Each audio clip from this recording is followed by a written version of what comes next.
4,700억 원대 환매 중단 사태를 일으켰던 독일 헤리티지 펀드에 대한 금융감독원의 분쟁조정위원회가 열렸습니다. 라임 옵티머스 펀드처럼 원금 100% 구제 결정이 날지 관심입니다.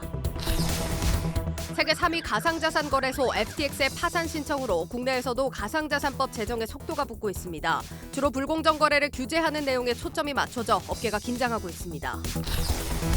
롯데쇼핑이 3분기 어닝 서프라이즈를 기록했지만 인건비 대비 생산성은 경쟁사들에 비해 크게 떨어지는 것으로 나타났습니다. 14조 원이 넘는 유형 자산도 제대로 활용되지 못한다는 지적입니다. 현대차가 베스트셀러인 그랜저를 6년 만에 완전 변경 모델로 새로 출시했습니다. 각진 외형과 긴 전장이 특징인 7세대 그랜저는 사전 대기 물량만 10만 대를 넘어 돌풍을 예고했습니다. 아쉽게도 코스피 2,500선에는 도달하지 못했습니다. 이번 주는 박혜린 기자와 증시 상황 진단합니다. 박 기자, 위험 선호 심리가 좀 주춤해진 것 같죠? 네, 맞습니다. 현재 위치한 지점이 저항력이 매우 큰 구간이기 때문인데요. 증권가에서 이번 주 코스피가 2,500선 부근에서 오늘처럼 숨을 고를 것이라고 전망하고 있습니다. 물론 오늘도 외국인의 자금이 들어왔고 개인들도 살짝 눈치를 보며 들어오긴 했으나 지난주 한 주간 5% 넘게 상승한 것을 감안해 보면 매물 소화 과정이 필요하다는 분석이 나오고 있습니다. 예. 주말 사이에 이제 월러 연준 이사였나요? 지금 시장 너무 앞서가고 있는 것 같다. 좀 진정해라 이런 식의 발언을 했는데 실제로 그 발언대로 시장이 좀 진정이 되고 있는 그런 국면 같기도 하고요. 증권사에서도 조금 사실은 전망이 좀 긍정적으로 나오기를 기대했는데 실제로는 그렇지 않은 모양입니다. 네, 맞습니다. 말씀하셨듯이 추격 매수를 자제하라는 목소리가 더욱 큰 상황입니다. 코스피가 단기간에 상승하면서 밸류에이션이 상당히 높아졌기 때문인데요. 구체적인 수치로 한번 보여드리자면 현재 코스피 PER은 10.9배 정도 됩니다. 10.9배라고 하면 2005년 이후로 봤을 때 상위 22% 수준으로 매우 높은 구간이라고 볼 수 있습니다. 밸류에이션은 이렇게 높아지는데 실적은 오히려 하향 조정되고 있으니까 이렇게 우려의 목소리가 나오고 있는 것이라고 해석해 볼 수 있겠습니다. 네. 오늘 하루만 보고 실망하긴 좀 이른 것 같고 네. 이번 주에 어떤 것들을 좀 보면서 가야 됩니까? 네, 먼저 15일이죠. 내일이죠. 중국의 10월 산업 생산과 소매 판매 결과가 발표됩니다. 이 지표는 중국 경기 현황을 보여주는 주요 경제 지표로 월간 GDP처럼 인식되는 데이터입니다. 월가에선 산업 생산 증가율이 지난해 10월과 비교해 5.2% 올랐을 것으로 보고 있고 내수 경기를 나타내는 소매 판매 증가율은 1% 증가했을 것이라고 추정하고 있습니다. 보시다시피 최근 코로나19 봉쇄 조치로 조금은 꺾인 상황입니다. 또 현재 시간 15일에는 미국의 CPI 선행 지표로 꼽히는 10월 PPI가 발표됩니다. 전월 대비 0.4% 증가의 전달과 비슷한 수준을 유지할 것으로 예상되고 있고요. 16일부터는 미국 10월 산업 생산과 소매 판매, 유로존 10월 소비자 물가 지수 등이 차례로 발표될 예정입니다. 이렇게 세계 경제를 가늠해 볼 수 있는 주요 지표들이 발표될 예정이니까 꼭 눈여겨보시기 바라겠습니다. 중화권 지수 같은 경우는 요 며칠 계속 좀 과격한 흐름을 보이고 있는데 오늘 같은 경우도 홍콩 항생 지수가 지금 장중에 한 4%까지 찍기도 했습니다. 네. 제로 코로나 완화하고 부동산 구제 정책 내놓은 것 이게 이유로 꼽히는 거잖아요. 네, 맞습니다. 이게 우리한테도 영향을 미치는 게 있을까요? 우리 경제에도 물론 긍정적인 영향을 미칠 것으로 분석됩니다. 전문가들은 중국의 제로 코로나 완화 시 한국을 비롯한 아시아 지역의 수혜가 집중될 것으로 예상하고 있습니다. 특히 우리나라 같은 경우 중국 수출이 GDP의 10%를 웃도는 만큼 다른 나라들보다 오히려 앞선다는 분석이 나오고 있고요. 우리가 중국에 수출하는 품목 대부분이 중국 내수와 연관성이 높습니다. 따라서 시장에서는 중국의 선진국향 수출이 부진하더라도 제로 코로나 완화 시 재정 정책 확대 등으로 내수 회복세가 이어질 경우 한국의 대중국 수출이 회복될 가능성이 높다고 분석하고 있습니다. 네, 지금 중국과의 외교 관계만 더 좋았다면 더없이 큰 호재였을 텐데 말이죠. 네. 어쨌거나 긍정적인 이슈다. 알겠습니다. 환율에도 그러면 좋습니까? 네, 물론 그렇습니다. 외국인이 한국을 중국과 동조화해서 생각하는 경향이 있습니다. 실제로 위안 달러 환율과 원 달러 환율이 주요국 통화 간 상관관계에서 가장 밀접한 흐름을 보이기도 하고요. 증권가에선 정책 불확실성이 큰 중국 대신 외국인 투자자들이 우리를 투자 대상으로 인식할 것이라는 전망도 나오고 있습니다. 특히 컴퓨터나 전자제품, 화학, 가구, 전기장비 등 중국 수요 비중이 높은 국내 업종이 힘을 받을 것이란 분석이 나오고 있습니다. 더욱 이들은 올해 수출이 상대적으로 더 크게 부진했기 때문에 중국 수요 회복 시 더 탄력적으로 회복될 것이란 분석이 나오고 있습니다. 네, 반도체 바닥도 더 빨리 지나갈 거다 이런 예상도 나오는 것 같고요. 그러면 이런 흐름에 맞춰서 이번 주 좀 눈여겨봐야 될 그런 업종들을 좀 꼽아봤다고요. 네, 아무래도 외국인의 수급이 몰리는 반도체, 또 미국의 인플레이션 감축법 관련 수혜주들, 또 그동안 많이 억눌렸던 성장주들이 대표적입니다. 계절적으로 보면 또 연말에 공매도가 다소 해소되는 경향이 있기 때문에 특히 그동안 낙폭이 과도했던 종목들 눈여겨보시기 바라겠습니다. 네, 증시 프리즘 박혜린 기자였습니다.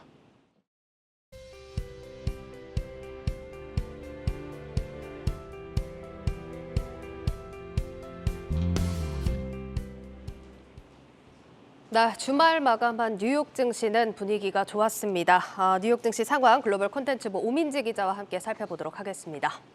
오 기자, 일단 지난주 뉴욕 증시 흐름부터 좀 짚어볼 텐데 지난주에 반등을 좀 크게 하면서 흐름이 좋았죠. 네, 10월에 미국 CPI 지수가 좀 둔화세를 보이면서 말씀하신 것처럼 지난주는 좀 빛을 발하는 주를 보였습니다. 나스닥은요, 10일 하루 동안만 역대급 수준으로 7.35% 오르는 등 이 투심이 빠르게 회복하는 모습이었는데요.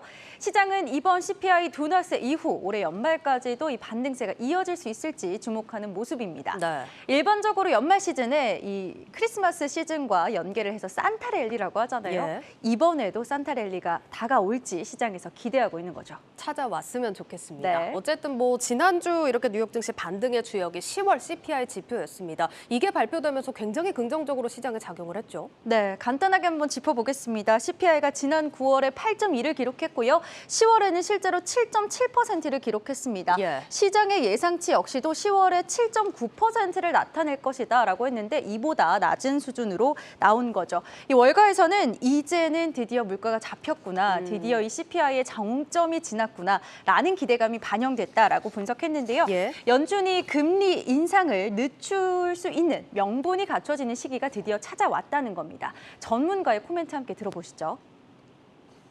I think the market has been trying to figure out where the Fed is going to be slowing and or pausing. And this particular report gives it a lot of confidence, the market, I'm meaning, that this could be the time that they do that in December. 야, 12월 얘기가 나왔습니다. 물론 정확한 시기는 알 수 없겠지만 어쨌든 이번 CPI로 연준 정책에 좀 속도 조절이 있지 않겠냐 하는 의견인 것 같아요. 네, 실제로 10월에 CPI를 시작으로 해서 정점이 지났다라고 한다면 이제는 시장에서 하는 기대감이 근거 있는 기대감이 되는 겁니다. 시티그룹에서는 2008년 이후 CPI를 분석했더니 정점이 있는 뒤 60일 동안, 즉 2달가량을 랠리를 보였다라고 이야기를 했습니다. 예. 물론 이번 랠리가 이제 강세장으로 완전히 돌아섰다 이런 의미는 아니겠지만요. 예. 12월 초까지는 시장에 하락 요인이 없다. 즉 연말 랠리를 좀 기대해 볼 수 있겠다라고 본 겁니다. 또 CPI 둔화로 금리가 하락하고 또 달러 강세가 좀 약세가 될 수 있겠다라는 분석에서요. 해외 사업을 열심히 펼치고 있는 미국 기업에도 호재가 된다라는 분석인데요. JMP 증권에서는 CPI 발표 이후 금리 하락 또 달러 약세에 대한 기대감으로 이틀간의 안도 랠리가 나왔다라고 이야기를 했고요. 특히나 미국 내에서도 해외 사업 비중이 큰 기업의 주가가 큰 강세를 보였다라고 얘기했습니다. 다시 말해서 이번에 산타랠리가 온다면 이번에도 역시나 해외 사업으로 좀 타격을 받았던 기업 위주로 주목하시는 게 좋겠다는 거죠. 알겠습니다. 이렇게 연말 랠리에 대한 분석들 좀 짧게 들어보고 있는데 이런 현상의 배경은 어디까지나 이런 CPI 둔화세가 계속해서 이어져야 한다. 이렇게 좀 가정이 나와줘야 하는 것 아니겠습니까? 맞습니다. 이 11월에 CPI가 실제로 둔화세가 좀 이어지고 있는 모습을 보여주면서 이 기대감을 뒷받침해줄지가 관건이겠습니다. 예. 그리고 월가에서도요. 다음 CPI 발표 때까지 긴장감을 좀 늦춰서는 안 되겠다 이런 신중론을 제기하고 있는데요. 이번 CPI가 단기에 그칠 수 있다는 전망도 나오고 있습니다. 알겠습니다. Yesterday's CPI number actually was a step in the right direction, but it was just that. It was just a step. The Fed knows that they want to get inflation back down to 2%. And even when you look at core CPI at 6.3%, there is a long way between 6.3 and 2%. 1 month doesn't make a trend, and there's still a long way to go. 네, 정리하자면 아직까지 물가 수준이 갈 길이 멀고요. CPI가 정점을 지났다는 것을 단정 짓기에는 시기상조다 이런 거죠. 네, 이번 한 번만 보고 대응을 하기에는 워낙 리스크가 많은 상황이긴 합니다. 경계심은 어디까지나 놓지 마셔야겠습니다. 그러면 11월 CPI 지표가 12월에 발표가 되는데 정확하게 언제 발표되는 겁니까? 네, 12월 13일에 발표가 됩니다. 예. 연준의 12월 FOMC 회의 결과를 발표하기 이틀 전에 발표가 되는 거죠. 연준은 분명히 금리 인상 속도를 조절할지 결정하기 위해서 이 CPI가 둔화되는지, 이 둔화세가 유지되는지를 살피게 될 겁니다. 이 밖에도 이번 랠리가 특히나 베어마켓, 즉 약세장에서 나타나고 있다는 점도 주의해야 되는 부분인데요. 월가의 전설적인 투자자로 불리는 아트캐신 UBS 이사의 전망입니다. 캐시는요, 베어마켓에서 랠리는 특히나 좀 짧다라고 이야기를 하고요. 네. 또 적은 거래량으로도 순식간에 시장에는 타격이 있을 수 있다, 붕괴될 수 있다 이런 경고의 메시지를 던졌습니다. 그러면서 여전히 증시가 약세장인 만큼 단기 반등 이후에는 오히려 낙폭을 키울 수 있다는 점 역시 주의해야 한다고 경고했습니다. 네, 알겠습니다. 이렇게 연말 랠리에 대해서 여러 가지 분석들 나오고 있긴 한데 어디까지나 긍정적인 시나리오로 흘러갔으면 하는 바람입니다. 고웨스트 오민지 기자와 함께했습니다.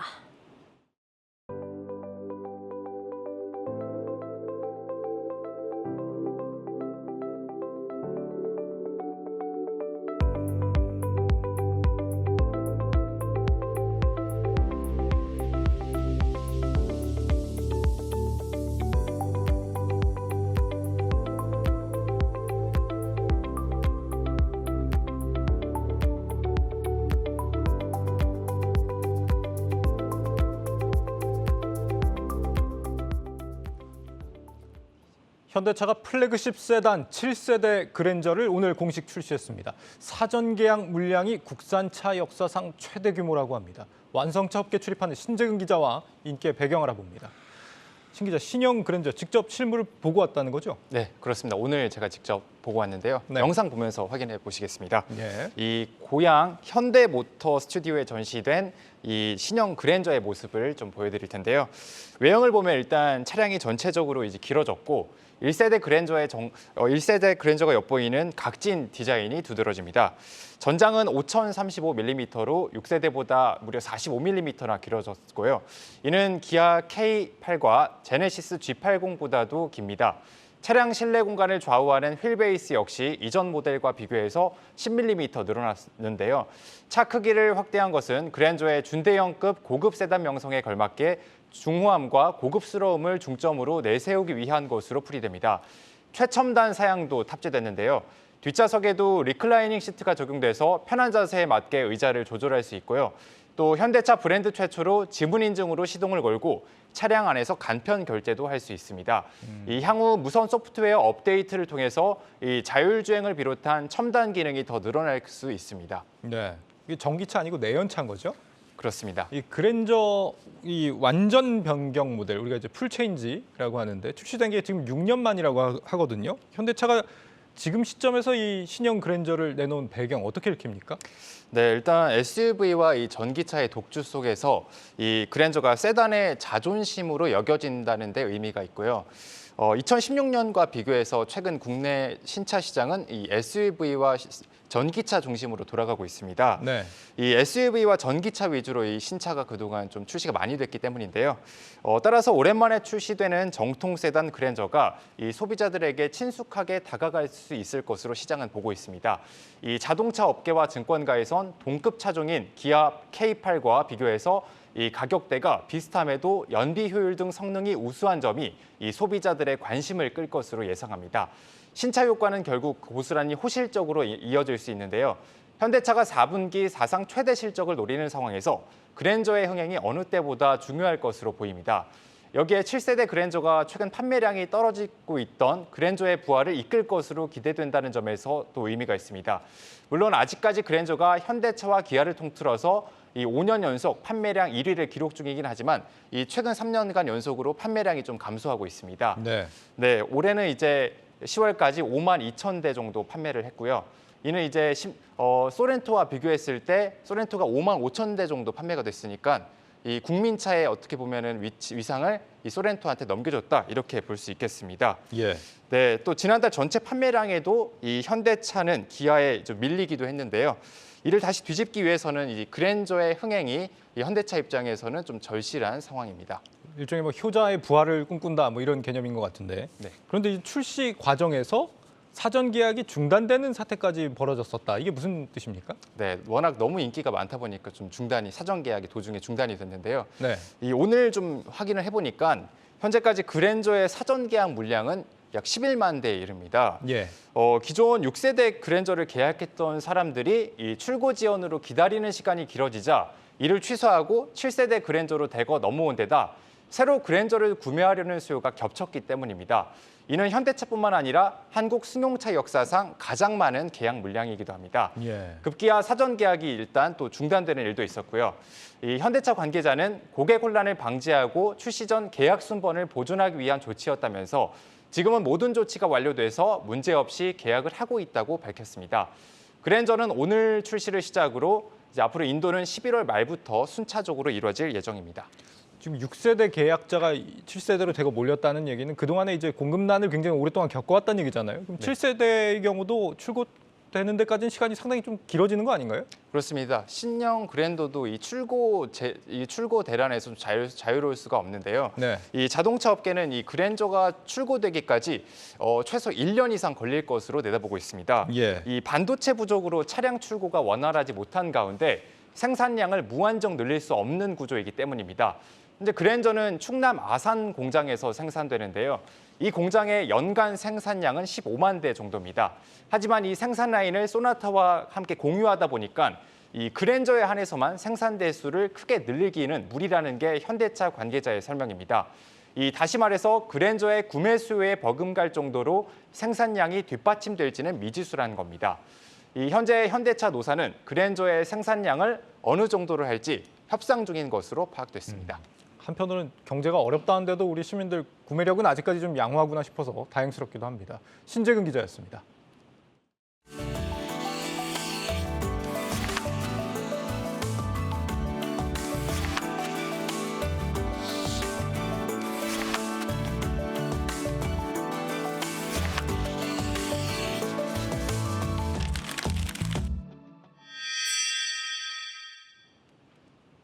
옵티머스 라임 사태처럼 이 가입자들에게 펀드를 팔았다가 돌려주지 않아 분쟁을 벌이고 있는 사모펀드로 독일 헤리티지 펀드가 있습니다. 이 팔린 규모만 5천억 원에 달하는데 이 분쟁 3년 만에 우리 금융당국이 오늘 분쟁조정위원회를 열었습니다. 배성재 기자 나와 있습니다. 기자, 오늘 오후부터 지금 분조회가 진행됐다는 거죠? 그렇습니다. 금융감독원이 대규모 환매 중단 사태를 일으킨 독일 헤리티지 펀드의 분쟁조정위원회를 열었습니다. 오늘 오후 2시부터 열린 회의는 지금 거의 마무리 단계인 것으로 전해지고 있고요. 예. 회의에는 펀드를 판매한 7개사를 더해서 또 피해자 대표들도 함께 참석한 것으로 전해지고 있습니다. 분조회는 당초 9월에 열리기로 했다가 계속해서 미뤄졌습니다. 이 배상 비율을 놓고 금감원 내에서 이견이 있었던 것으로 전해지고 이것을 저희 한국경제TV가 단독으로 보도해 드린 바도 있습니다. 네. 분조위가 열렸다는 거는 그러니까 앞으로 피해자들한테 얼마를 배상해라 이런 결정이 임박했다 이런 얘기 같은데 네. 라임 옵티머스 사태는 우리가 많이 들어봤어도 독일 헤리티지 펀드 얘기는 좀 생소한 것 같습니다. 맞습니다. 네. 어떤 내용입니까? 말 그대로 헤리티지, 그러니까 독일 내에 있는 어떤 좀 오래된 건물, 좀 유산으로 남을 만한 오래된 건물을 매입을 해서 이걸 뭐 리모델링을 거친 다음에 재매각을 하거나 아니면은 뭐 분양을 내주거나 이런 식으로 이제 펀드의 투자 금액을 회수하는 방식입니다. 예. 동시에 펀드라고 할 수 있겠고 파생 결합 증권의 형태로 이제 2017년 4월부터 약 5천억 원어치가 국내 증권사와 은행을 통해서 판매가 됐습니다. 그런데 2019년 6월에 관련 사업 시행사가 파산을 하면서 판매가 중단이 됩니다. 이후에 또 5천억 원의 거의 대부분이라고 할 수 있는 4,746억 원이 회수가 되지 않았습니다. 지금 옵티머스, 라임, 헤리티지 이렇게 뭐 합쳐서 5대 사모펀드 사태다 이렇게 얘기를 한다던데 네. 지금 나머지 4곳은 지금 배상 판결이 다 결정이 났고 맞습니다. 여기가 지금 마지막으로 남은 겁니다. 네. 5천억 원이면은 이 중에서 어느 정도 규모 되는 겁니까? 가장 유명하다고 할 수 있는 라임 펀드나 옵티머스 이제 펀드, 환매 중단 사태 다음으로 금액이 가장 큰 규모라고 할 수 있는데요. 예. 라임 펀드 사태로 인한 환매 중단 금액이 한 1조 5천억 원 정도가 되거든요. 그리고 옵티머스 사태로 인해서 5천억 원 정도가 피해 금액으로 집계가 되고 있습니다. 상당히 그 다음이기 때문에 이제 좀 큰 규모라고 할 수가 있겠고 독일 헤리티지 펀드를 가장 많이 판매한 곳이 신한투자증권입니다. 약 3,800억 원을 판매해서 국내 최대 판매사로 이름을 올리고 있습니다. 네. 그러면 배상 판정이 실제 좀 가능한 건지 앞서 뭐 라임 옵티머스 같은 경우는 이제 전액 배상 판결이 나왔기 때문에 네. 이번에도 어쨌거나 배상을 하라는 쪽의 의견이 나올 가능성은 좀 높아 보이긴 하는데 그럼 광고는 얼마나 배상을 할지거든요. 지금 맞습니다. 가능성 어떻게 좀 칩니까? 아무래도 이 투자자들은 펀드의 판매 과정에서 그러니까 판매사가 제안서 내용을 검토하지 않고 그대로 투자자들에게 이것을 제안을 해서 그 안에서 착오가 유발됐다 이렇게 주장을 하고 있습니다. 예. 그러니까 불안전 판매도 아니고 이건 사기다 이렇게 주장을 하고 있는 건데 이게 만일에 인정이 되면 판매사가 투자자들에게 이 전액을 배상을 해야 됩니다. 이걸 법리적으로 이제 착오에 의한 계약 취소라고 일컫는데요. 실제로 이게 뭐 허무맹랑한 이야기는 아닌 게 지난 2020년 라임 펀드 분쟁 조정에서 처음으로 이게 인정이 됐습니다. 그러면서 판매사가 투자 원금 전체를 이제 투자자들에게 반환을 한 바가 있고요. 또 지난해 4월에 옵티머스 펀드 분쟁 조정에서도 마찬가지로 이 계약 취소가 인정이 되면서 원금 반환이 된 바 있습니다. 이번에 만일에 헤리티지 펀드가 계약이 취소가 인정이 되면 국내에서 세 번째 사례로 오르게 네. 됩니다. 100% 반환 가능성도 있다 이런 거고 금감원이 이것과 관련해서 입장을 혹시 낸 게 있습니까? 이제 독일이나 싱가포르 같은 해외 감독 당국과의 공조를 통해서 이 펀드가 좀 사기성이 있다라는 데 무게를 두고 있는 것으로는 관측이 됩니다. 그러나 네. 이 판매사가 과연 이 허위 내용을 설명해서 그럼으로 인해서 계약이 체결됐느냐 이 논리 구조는 사실 좀 입증하기가 힘든 부분이라서 여기에서 이견이 갈리는 것으로 알려지고 있는데요. 만일에 금감원이 판매사의 판매를 불안전 판매가 아니라 앞서 말씀드린 대로 사기라고 이제 규정을 한다면 계약 취소 그러니까 투자 원금 전액을 돌려줘야 되는 상황이 나올 수도 있습니다. 금감원 분쟁 조정국 관계자는 전문가들이 모여서 신중하게 논의를 했고 공정한 조정을 위해서 노력하겠다라고 언급을 했습니다. 예. 가입 자체가 사기였으면 이제 전액 배상도 가능하다라는 얘기인데 네. 앞서 지금 5대 펀드 중에 라임하고 옵티머스는 전액 배상을 했지만 네. 나머지 두 개는 또 전액은 아니었단 말이죠. 맞습니다. 그렇게 생각해 봤을 때 또 이게 만약에 사기가 아니었다라는 쪽으로 무게가 실리게 된다면은 역시나 이제 개인들 같은 경우도 이게 또 사모펀드다 보니까 개인들 같은 경우도 투자 책임을 좀 지울 수도 있겠다 이런 예상도 들고요. 맞는 말씀입니다. 네. 피해 투자자들도 오늘 입장을 냈다고요? 네, 해당 이 펀드 투자자들이 오늘 오후 1시 반, 그러니까 2시에 회의가 열리기 전에 금융감독원 앞에서 기자회견을 열었습니다. 역시 이 펀드 판매가 불안전 판매도 아니었다, 사기였다라고 주장하는 내용인데 이래서 착오에 의한 계약 취소 법리를 적용을 해야 된다라는 주장이었습니다. 인터뷰 들어보시겠습니다. 판매사 내부적으로 담보 확인 후 판매하라는 법률 자문을 고의적으로 묵살한 채 사실과 다르게 판매했고 공모 규제 회피 사실이 감사원의 감사 지적 사실도 밝혀졌다. 독일 헤리티지 펀드는 명백한 사기 펀드이다. 계약 취소 결정하라! 결정하라! 네, 피해자들의 좀 결연한 의지가 느껴집니다. 네. 오늘 분조의 최종 결론은 그럼 언제쯤 납니까? 금감원 내부에서도 의견이 엇갈리고 있는 것으로 보입니다. 그러니까 판매사가 80% 정도만 배상을 해야 된다라는 주장과 전액을 배상해야 한다 이런 주장이 엇갈리고 있는 것으로 보여지고 있는데 예. 이복현 금융감독원장도 지난달 국정감사에서 못을 박았습니다. 이번 좀 시급하게 하겠다 이렇게 못을 박았기 때문에 아마 올해 내로는 최종 결론이 나오지 않을까 관측해 볼 수 있겠고요. 또 참고로 오늘 금감원의 또 다른 분조위에서 경남은행의 라임 펀드 판매에 대한 배상 결정이 나왔습니다.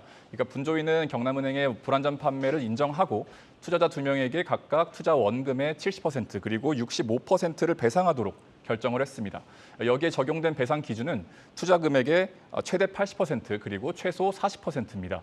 그러니까 독일 헤리티지 펀드가 이 사기가 아닌 불안전 판매로 가닥을 잡게 된다면 이 정도의 배상 기준이 되지 않을까 엿볼 수 있는 지점이라고 할 수 있겠습니다. 예. 이번 분쟁 조정에서 마무리가 되면 라임 사태로 시작된 이른바 5대 사모펀드 사태가 어느 정도 매듭을 지을 전망입니다. 네, 배성재 기자였습니다.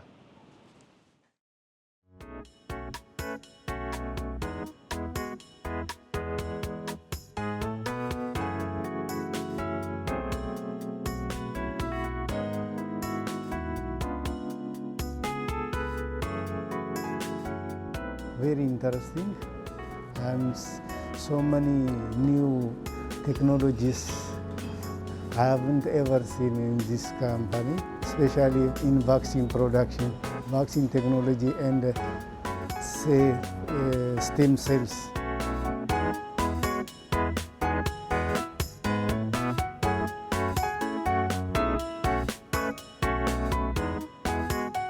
면역 증강 기술은 차세대 백신, 치료용 백신 등 새로운 백신을 개발하는 데 필수적인 기술이고요. 그렇기 때문에 저희가 기존의 백신 대비해서 새로운 기술을 소개하고 또 앞으로의 향후에 공동 개발을 할 수 있는 여지를 만든다는 점에서 이번 교육에 의의가 있다고 생각됩니다.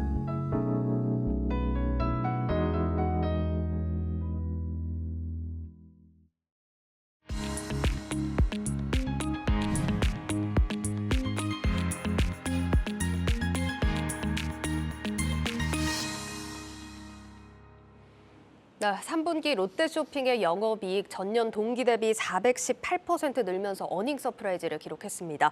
그런데 이런 실적 개선에도 불구하고 여전히 체질 개선이 필요하다라는 지적이 끊임없이 나오고 있습니다. 유통산업부 유호성 기자와 이야기 나눠보도록 하겠습니다. 유 기자, 일단 실적만 보면은 굉장한 성과인데 왜 이런 얘기가 나오는 겁니까? 롯데쇼핑 3분기 영업이익이 전년 같은 기간보다 418.6%나 늘었습니다. 단순히 숫자만 놓고 봐도 영업이익이 1천억 원이나 증가한 겁니다. 예. 기업이 영업 활동을 잘했는지를 평가하는 영업이익만 놓고 보면 장사를 잘했다 이렇게 이야기를 할 수 있는 셈이죠. 네. 하지만 이 체질 개선까지는 아직 갈 길이 멀다는 지적이 좀 나오고 있습니다. 그렇군요. 그러니까 실적이 앞서서 살펴봤지만 이렇게나 좋은데 아직까지 체질 개선이 필요하다라는 지적들이 나오고 있다는 겁니다. 왜 그런 겁니까? 이 롯데쇼핑의 주요 경영 효율성 지표를 따져보니 최근 들어 오히려 후퇴하고 있었기 때문인데요. 우선 인건비 대비 생산성을 따져봤습니다. 매출액을 인건비로 나눠봤는데요. 롯데쇼핑은 올해 3.89로 신세계나 현대백화점 등 경쟁사에 비해 저조한 것으로 나타났습니다. 네. 인건비 투입 대비 매출액이 어떤 의미를 가지는지 먼저 전문가 이야기를 좀 들어보겠습니다. 인건비 대비 매출로 따지면 얼마큼 좀 효율적으로 운영을 했는지 그런 것들도 뭐 매출을 인건비로 나눠봤을 때 그 비율이 높으면은 1인당 생산성이 높다는 소리잖아요. 그만큼 뭐 더 잘하고 있다는. 네, 그러니까 롯데쇼핑의 경우 1년에 인건비로 1조 291억 원을 투입하고 있는데 예. 지난 연도 기준입니다. 이번 분기에 4조 132억 원의 매출을 올렸습니다. 인건비 1원을 지출할 때마다 매출 3.89원을 벌어들였다는 건데 이는 현대백화점에 비해서 절반, 신세계에 비하면 3분의 1 수준의 생산성을 보인 겁니다. 추세적으로 봐도 롯데쇼핑의 생산성 지표는 꾸준히 하락하는 것으로 관측됐습니다. 신세계와 현대백화점의 인건비 대비 생산성 지표는 최근 3년간 꾸준히 개선되는 흐름을 보였지만 예. 롯데는 오히려 나빠졌습니다. 이에 대해 롯데쇼핑은 다른 유통회사들과는 달리 인건비 비중이 높은 마트가 실적에 포함됐기 때문이다 이렇게 설명을 했습니다. 네, 지금 뭐 표가 나가고 있지만 경쟁사의 생산성은 계속해서 이렇게 향상이 되는 반면에 롯데쇼핑은 반대로 하락을 하고 있다는 게 가장 큰 문제인 것 같습니다. 그러면 다른 좀 경영성과 지표를 비교해보면 어떨까요? 유형자산 회전율을 좀 보면 그것도 이제 롯데쇼핑은 좀 부진한 모습을 보였는데요. 예. 유통 3사 같은 경우에는 점포 중심의 영업을 하는 만큼 유형자산 비중이 높습니다. 그래서 이 유형자산 생산성을 따져볼 수 있는 유형자산 회전율이 주요 경영 효율성 지표 중 하나로 꼽힙니다. 3분기 롯데쇼핑의 유형자산 대비 매출액 비율은 0.27로 신세계 0.43에 비해 한참 뒤지고요. 업계 3위인 현대백화점의 0.24와 비슷한 수준을 보였습니다. 롯데쇼핑이 가진 유형자산 평가 금액은 14조 4천억 원으로 현대백화점의 3배 수준이라 그만큼 규모의 경제 효과를 내는데 유리한 구조입니다. 네. 하지만 이 상황이 이렇다 보니 자산을 보유하고도 이를 제대로 활용하지 못하고 있다는 지적이 나오고 있습니다. 예. 특히 유형자산 회전율의 경우 계열사 간 비교에서도 이 롯데 렌탈을 제외하고는 가장 낮은 수준을 보였습니다. 그러니까 전반적인 경영 효율성이 경쟁사 대비해서 굉장히 낮은 수준이다라는 건데 단기 실적이 물론 좋아진다고 해도 이를 계속해서 좀 장기적으로 끌고 가려면 어쨌든 말씀해 주신 대로 좀 체질 개선이 개선이 필요해 보이는 상황인 것 같습니다. 롯데쇼핑도 이와 관련해서 좀 많은 노력에 나서고 있죠. 네, 롯데쇼핑은 그동안 실적 부진 원인으로 지목됐던 비효율 점포 정리 작업을 진행해 왔습니다. 이 롯데슈퍼나 롭스처럼 적자 점포 비율이 높은 곳의 점포 정리는 이제 어느 정도 마무리가 된 상태고요. 롯데백화점과 롯데마트는 점포 리뉴얼을 통해 소비자들을 끌어모으고 있습니다. 롯데백화점 잠실점이 명품 브랜드를 대거 모신 것과 롯데마트가 메가스토어 형태의 제타플렉스를 개점한 것이 단적인 예라고 할 수 있겠습니다. 특히 롯데쇼핑은 마트나 슈퍼처럼 유사한 사업을 하는데도 중복되는 업무가 많다, 이런 지적이 좀 있었거든요. 예. 이에 대해 롯데쇼핑은 구매 부분의 코드를 일원화하고 매장을 기능별로 통합 운영하는 등 비효율을 줄이려는 노력도 진행하고 있습니다. 이를 위해서 최근 1조 원을 투자해 글로벌 테크 기업 영국 오카도의 시스템을 도입하기로 했습니다.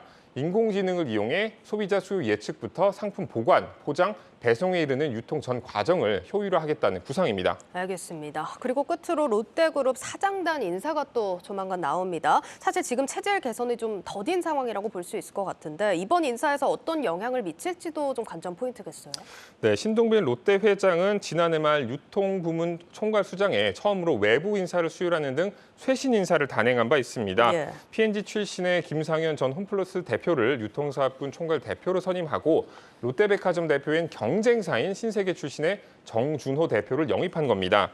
그래서 올해 인사를 이들에 대한 중간 평가로 보는 시각도 존재하고 있는데요. 네. 일단 영업이익 등 눈으로 보이는 숫자는 개선됐다는 점에서 이들의 유임 가능성에 무게가 실리고 있습니다. 다만 신 회장의 특단의 조치는 절반의 성공에 그쳤다는 평가도 업계 안팎에서 함께 나오고 있습니다. 예, 잘 들었습니다. 유통산업부 유호성 기자였습니다.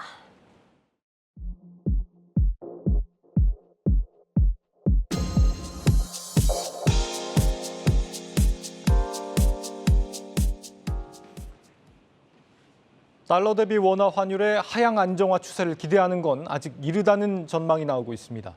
지난 한 주 동안 무려 100원이 넘게 급락하긴 했지만 미국의 통화긴축처럼 달러 강세를 부추길 요인은 여전히 사라지지 않았다는 겁니다. 전민정 기자입니다. 미국의 강한 긴축 기조 속에 이달 초까지만 해도 1,400원대를 넘나들던 원달러 환율.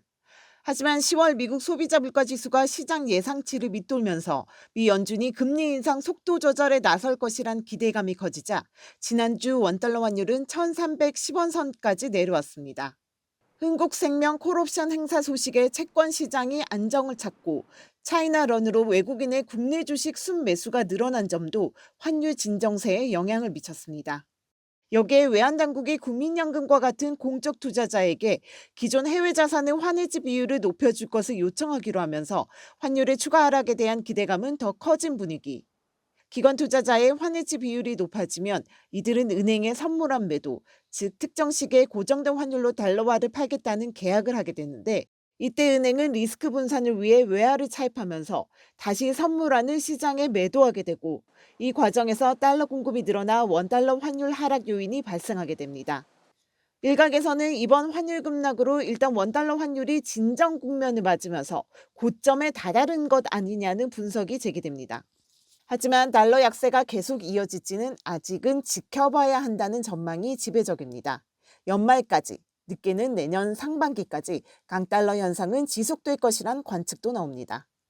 미 연준의 긴축 기조가 현재 진행형인데다가 내부적으로는 무역 적자 흐름이 이어지는 등 강달러를 부추기는 요인들이 여전히 남아있기 때문입니다. 펀더멘털 때문에라기보다는 그 외의 요인들 때문에 원화가 많이 떨어진 거라고 보고 있는데 1,900원대로 올라간다 이렇게 보여지지는 않는데 연준이 스탠스 자체가 완전히 바뀐 것도 아니고 그런 경계감 자체는 다시 좀 나타날 수 있다고 보고 있기는 해요. 연말이나 내년 초까지. 정부의 기관 투자자에 대한 환해지 요청으로 400억 달러 정도가 시장에 공급되는 효과가 예상된다지만 이 물량이 시장에 쏟아지기까지는 시간이 걸릴 뿐만 아니라 기관 투자자 입장에선 환율이 단계 급락하면서 섣불리 나서기는 애매해진 상황입니다. 연기금 같은 기관에서 만기 도래 아니면 캐시플로에 맞춰서 환해지를 하는 거지 전체적인 물량 사이즈를 한 번에 소화하는 게 아니기 때문에 연기금이 안 하겠죠. 전략적 환해지인데 환율이 이렇게 빠지면 그렇게 공격적으로 할 요인은 없죠. 오늘 원달러 환율은 전 거래일 종가보다 2.4원 내린 1,316원을 출발했지만 위험 선호 심리가 후퇴하면서 7.5원 오른 1,325.9원에 마감했습니다. 한국경제TV 전민정입니다. 오늘 도쿄 증시에서는 소프트뱅크 그룹의 주가가 무려 13%나 폭락했습니다. 세계 3위 가상자산 거래소 FTX 파산에 여기 투자한 기관과 기업들로 피해가 번지고 있는 겁니다. 상황이 이렇자 우리 금융당국의 칼끝은 국내 가상자산 업계로 향하고 있습니다. 강력한 규제 법안이 국회에서 추진되기 시작했습니다. 이민재 기자입니다. FTX 파산 사태, 채권자 10만 명, 최대 부채 66조 원 규모로 코인판 리먼브라더스이자 테라루나급 악재로 평가됩니다. 이번 사태로 비트코인 등 가상자산 가격이 폭락한 데 이어 FTX에 투자한 소프트뱅크, 블랙록 등 굵직한 글로벌 기관 투자자들도 위기가 전이될 수 있다는 우려가 제기됩니다. 또 FTX 사업자가 FTT 가격을 고의로 올리고 고객 펀드 100억 달러를 비밀리에 옮기는 등 여러 우기 불거져 관련 조사가 진행된다는 점에서 시장 전반에 대한 신뢰가 무너질 가능성이 높아졌습니다. 국내에서도 FTX 가상자산에 20억 원 규모로 투자한 것으로 추산되는 개인 투자자들과 자체 가상자산인 C2X를 FTX에 상장시킨 컴투스 등 피해 사례가 잇따라 확인됩니다. 이렇다 보니 국내외에서도 제도 공백이 문제의 원인으로 지목되며 규제 강화에 대한 목소리가 커지고 있습니다. 이전의 사태들을 통해 규제 없는 시장은 사상 노각과도 같아 디지털 자산 투자자 보호 등을 위한 규제 마련이 조속히 이루어져야 한다는 사실을 다시 한번 깨닫게 됩니다. 특히 여당은 최근 디지털 자산 특위를 출범하고 이용자 자산 보호, 불공정 거래 금지와 이를 금융위원회가 관리 감독 총괄하는 내용을 담은 법안을 내놨습니다. FTX 사태에서 드러난 바와 같이 가상자산 업자에 대한 이용자 자산 보호 의무와 자기 발행 코인 등에 대한 불공정 거래 규제 장치의 마련이 필요하다고 생각합니다. 다만 업계는 제도가 육성 방안 없이 규제 일변도로 가고 있는 것에 대해 불안감을 드러내고 있습니다. 거래 질서와 규율에 좀 신경을 써서 가고 그다음에 이제 잘 정리가 되면 지능과 또 여러 가지 지원 이런 것들이 2단계로 갈 수 있으면 제일 좋겠다 이런 생각이 듭니다. 테라루나와 FTX 사태 등 잇따른 대형 사고에 가상자산 틀 마련에 힘이 실리는 가운데 업계는 업황악화와 신뢰 하락, 규제라는 삼중고를 이겨내기 위한 대안 찾기에 사활을 걸고 있습니다. 한국경제TV 이민재입니다. 정의선 현대차그룹 회장이 오늘 G20 정상회의에 하루 앞서 열린 B20 서밋에서 글로벌 경제인들을 대표해 기조연설에 나섰습니다. 정 회장은 기후변화 위기와 에너지 빈곤 해결을 위해 과감한 결단이 필요하다고 강조했습니다. 김민수 기자입니다. 정의선 회장은 온실가스의 주 원인인 화석연료를 벗어나는 것이 쉽지는 않지만 가치 있는 행동에는 언제나 어려움이 따른다는 말로 기조연설을 시작했습니다. 특히 기후변화 위기는 물론 에너지 빈곤 해결을 위해 정부와 기업이 직접 나서 지속 가능한 에너지 솔루션을 도입해야 한다고 강조했습니다. We need the strong support of global leaders who create policies that encourage investment in these new resources and technologies. Now is the time for bold decisions, and now is the time for leadership.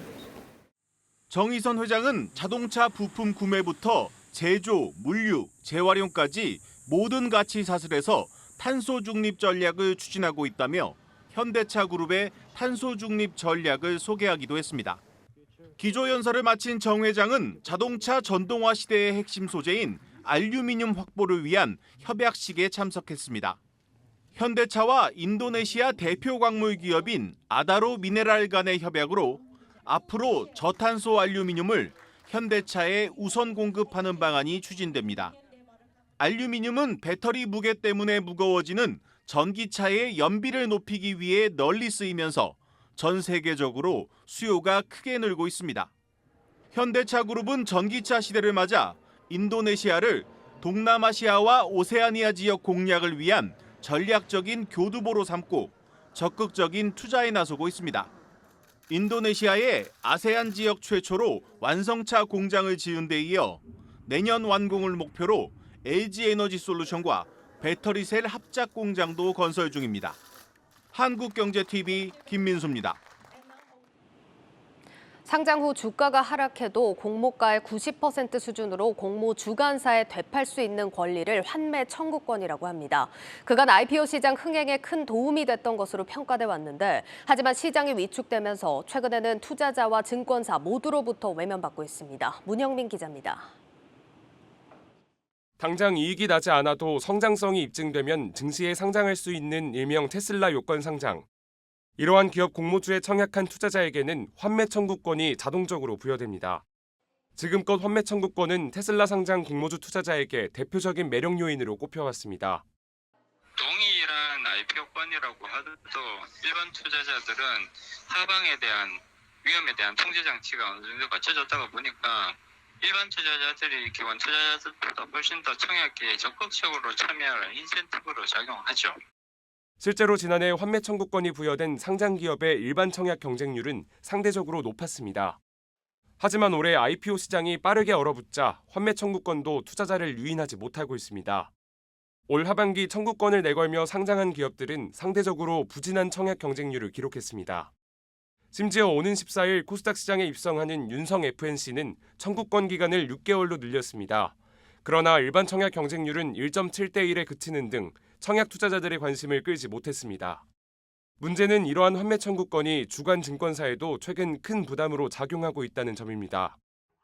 대부분 상장 이래 매도 가기는 하지만 만약에 주가 하락이 계속되는데 모두 청구권 행사하면 우리한테는 다 손실인 겁니다. 걱정되죠, 요즘은. 청구권이 있는 썬바이오, WCP, 오픈엣지 테크놀로지는 공모가 대비 10% 넘게 하락한 상황. 만약 이들 기업의 주가가 회복되지 않아 공모주 투자자들이 모두 청구권 행사에 나선다면 WPC 주간 증권사의 경우 최대 108억 원이라는 대규모 손실을 떠안아야만 합니다. 투자자에게는 청약 매력 요소로, 주관사에게는 IPO 흥행 보증수표로 여겨졌던 환매 청구권. 최근 들어 IPO 한파가 쉽사리 풀리지 않는 가운데 찬밥 신세는 지속될 것으로 보입니다. 한국경제TV 문형민입니다. 침으로 몸속 당을 측정하는 기술을 세계 최초로 개발한 동훈 아나텍이 2차 탐색 임상에 돌입했습니다. 내년 제품 양산과 함께 미국으로의 진출도 준비하고 있습니다. 박승원 기자가 현장에 다녀왔습니다. 반도체 팹리스 전문 기업인 동훈 아나텍이 세계 최초로 개발한 당 측정기 디살라이프입니다. 타액 수집기를 입에 물은 후 모아진 침을 검사지에 떨어뜨려 리더기에 넣으면 당 수치를 알 수 있습니다. 당 수치가 보통 기준을 넘어서면 리더기의 화면이 붉게 변하면서 위험성을 알려줍니다. 전용 어플리케이션을 휴대폰에 다운받아 리더기와 연동시키면 당 수치의 변화를 점검하고 운동 등 다양한 정보도 제공받을 수 있습니다. 반도체 기술을 적용해 정확도가 높으면서 기존 피를 뽑는 고통을 없앤 게 장점입니다. 이미 지난 2020년 1차 탐색 임상에서 얻은 결과가 지난 9월 세계적 권위 있는 당뇨병 학회에서 발표 논문으로 선정되면서 그 기술력을 입증했습니다. 동훈 아나텍은 여기서 더 나아가 최근 정확도를 보다 높인 제품을 만들기 위해 환자 수를 더 늘려 2차 탐색 임상에 돌입했습니다. 내년 초 2차 탐색 임상을 마무리한 후 본임상, 식약처의 승인을 거쳐 내년 하반기 상용화에 나선다는 목표입니다. 2차 탐색 임상을 통해서 인정을 받으려고 하고요. 식약처에서 요구하는 본임상을 저희가 그다음에 받고, 그래서 본임상 받음과 더불어서 식약처 승인, 그다음에 양산으로 해서 내년도 하반기, 조금 길면 한 4, 4분기 정도에는 양산할 수 있는 그런 계획을 가지고 있습니다. 국내 승인과 동시에 글로벌 시장에 진출하는 전략도 마련할 방침입니다. 이 가운데서도 가장 주목하는 곳은 세계 최대 의약품 시장인 미국입니다. 내년에는 우리나라에서 이제 식약처 승인 받는 거와 더불어서 1차적으로는 미국 FDA 쪽 승인 받는데 주력을 하려고 합니다. 그래서 FDA 승인을 받음을 기반으로 해가지고 전 세계를 상대로 해서 이 비즈를 대대적으로 확대를 하려고 그렇게 생각을 하고 있습니다. 디지털 헬스케어 사업이 본궤도에 오른 동훈 아나텍. 올해 4분기 당 측정기에서의 매출 발생과 함께 반도체 부문에서의 선전을 바탕으로 내년엔 올해보다 50% 이상의 성장을 달성한다는 계획입니다. 한국경제TV 박승원입니다. 국내 증권사와 운용업계를 대표하는 금융투자협회 차기 회장 선출을 위한 선거가 본궤도에 올랐습니다. 차기 협회장 후보로 나선 6명의 후보자를 만나 금융투자업계가 나아가야 할 방향과 업황 악화 속 풀어야 할 과제들을 물었습니다. 첫 순서로 김혜준 전 교보증권 대표를 김종학 기자가 만났습니다. 김혜준 전 교보증권 대표는 증권업 사관학교로 불리는 옛 대우증권에서 시작해 37년간 자본시장의 꽃, 투자은행 부문에 몸담았던 업계의 베테랑입니다. 2008년 교보증권 대표이사 취임 이후 13년간 업계 최장수 경영자로 연임을 거듭하며 중소증권사였던 교보증권의 투자은행 사업 영역을 키워 사상 최고 실적으로 이끈 인물이기도 합니다. 1년여 짧은 휴식기를 갖고 여의도로 돌아온 김혜준 전 대표는 업황 위기 극복과 함께 어느 때보다 절실해진 업계 내부 소통에 몸담을 준비가 되어 있다고 말합니다. 평생 IB 영업을 했는데 IB 영업이라는 게 소통이거든요. 회원사를 설득하는 것도 중요하다고 생각해요. 김 전 대표는 유동성 위기에도 불구하고 자본시장의 성장을 멈춰선 안 될 때라면서 최우선 과제로 고령화에 맞춘 배당소득세 등 세제 개편을 강력히 건의하겠다고 밝혔습니다. 나중에 이제 노령 인구가 지금 20%대 육박하는데 우리나라 곧 30% 될 것 같아요. 그거를 해결하는 방안은 우리나라도 지금부터 배당 분리과세를 좀 해가지고 퇴직 소득으로 그걸 정착을 시키면은 그 자본시장이 확 커지겠죠. 부동산 프로젝트 파이낸싱에서 촉발한 금융업권 상황에 대해서는 금융사가 마지막 책임을 다해야 한다고 진단하고 앞으로 고금리 환경에 맞는 새로운 사업 개척도 필요하다는 의견을 내놓기도 했습니다. 상업은행 위주에서 이제 투자은행 위주로 가면 옮겨가는 과정이라고 생각하는데요. 모험자원을 활성화해가지고 이 파이를 키우는 게 큰 투자은행들 그걸 키워야 될 타이밍이 아닌가. 김 전 대표는 본격적인 궤도에 오른 대체거래소와 퇴직연금 등 기존 사업의 결실을 맺는 것도 놓치지 않겠다고 강조했습니다. 대표이사를 하면서 사람을 제일 중요시하게 생각했거든요. 그래서 오래 쓰고 그러니까 좋은 사람은 빨리 발탁하고 전임 회장의 그런 좋은 사업은 끝까지 그 인원 그대로 가져가서. 한국경제TV 김종학입니다.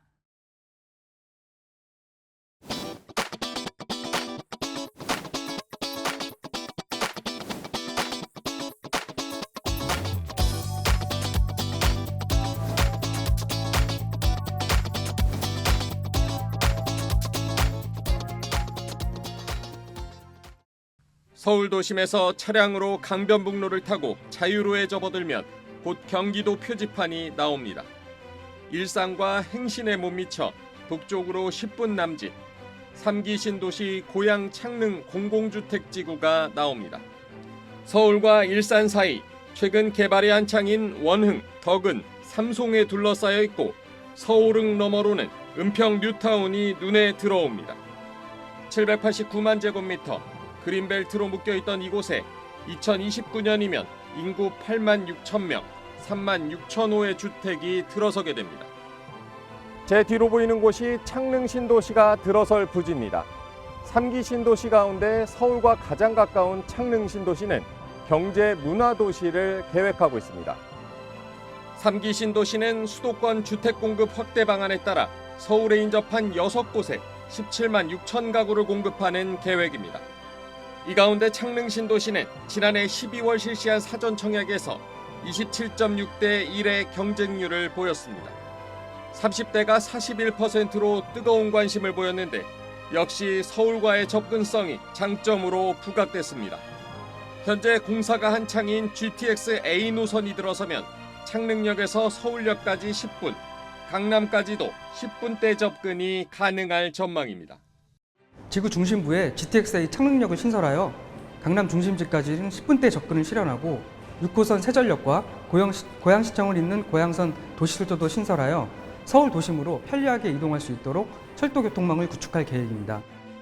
차량 교통체증은 걱정이지만 중앙로와 제2자유로 연결도로, 경전철과 BRT 노선 연장 등 광역교통망 확충 계획이 촘촘하게 세워져 있습니다.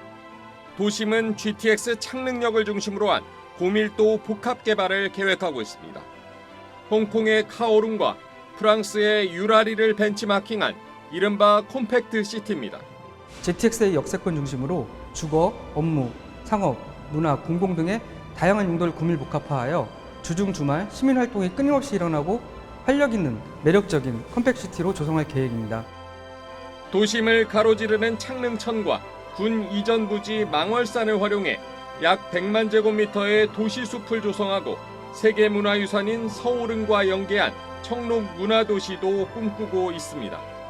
또 일산 테크노밸리, 마곡 상암 등 서부권 산업벨트와 연계한 73만 제곱미터의 자동용지를 배치해 경제 문화도시를 완성한다는 계획입니다. 창릉 신도시는 현재 50% 수준인 토지 보상을 내년 상반기까지 끝내고 6월 본격 착공에 들어가 2027년 하반기 최초 입주가 목표입니다. 앞선 두 차례 사전 청약에 이어 다음 달 1,322가구, 내년 하반기 600가구를 주변 시세의 70에서 80% 가격으로 사전 청약을 통해 공급할 예정입니다. 한국경제TV 정원우입니다. 내일자 한국경제신문 미리 살펴봅니다. 첫 번째 기사입니다. S-오일이 8조 원 이상을 투자하는 초대형 석유화학 사업 샤힌 프로젝트를 벌인다는 기사입니다. S-오일은 오는 17일 이사회를 열고 샤힌 프로젝트의 최종 투자 결정 안건을 의결할 예정이라고 합니다. 빈쌀만 왕세자 방한일에 맞춰 대규모 프로젝트를 발표하는 겁니다. 이 샤힌 프로젝트는 8조 원을 들여 울산 S-오일 공장 일대에 에틸렌과 폴리에틸렌을 비롯한 화학 제품 생산 설비를 구축하는 사업입니다. 한국 정유 석유화학업계 사상 최대 규모 투자로 이 설비가 구축되면 연 180만 톤 규모의 화학 제품을 생산하게 된다고 합니다. 내년 착공에 들어가서 2026년 준공을 예상하고 있다는 기사입니다. 다음으로 종부세 고지서가 오는 22일 발송되면 조세 불복이 전방위적으로 나타날 수 있다는 기사입니다. 집값은 이 공시가 아래로 떨어지는데 세금은 지난 6월 공시가를 기준으로 부과하기 때문입니다. 서울 송파구와 강동구, 인천 송도에서 공시가 이하에 팔린 거래가 잇따라 확인되고 있다고 합니다. 업계는 시세를 기준으로 세금을 내는 것이 더 이익이 되는 상황에서 가상의 가격인 공시가를 근거로 과세를 하는 것에 불만이 확대될 수 있다고 봤다고 합니다. 가령 서울 고덕 그라시움의 경우 지난 7일 9억 원에 팔렸는데 공시가보다 2억 원 이상 낮아진 수준입니다. 이 경우 1세대 1주택자 공제액인 11억 원을 적용하면 공시가 기준으로는 종부세 대상이지만 시세 기준으로는 과세 대상에서 제외되는 만큼 조세 불복 사례가 심해질 수 있다는 내용까지 전해드리겠습니다. 뉴스플러스를 마치겠습니다. 여러분 고맙습니다.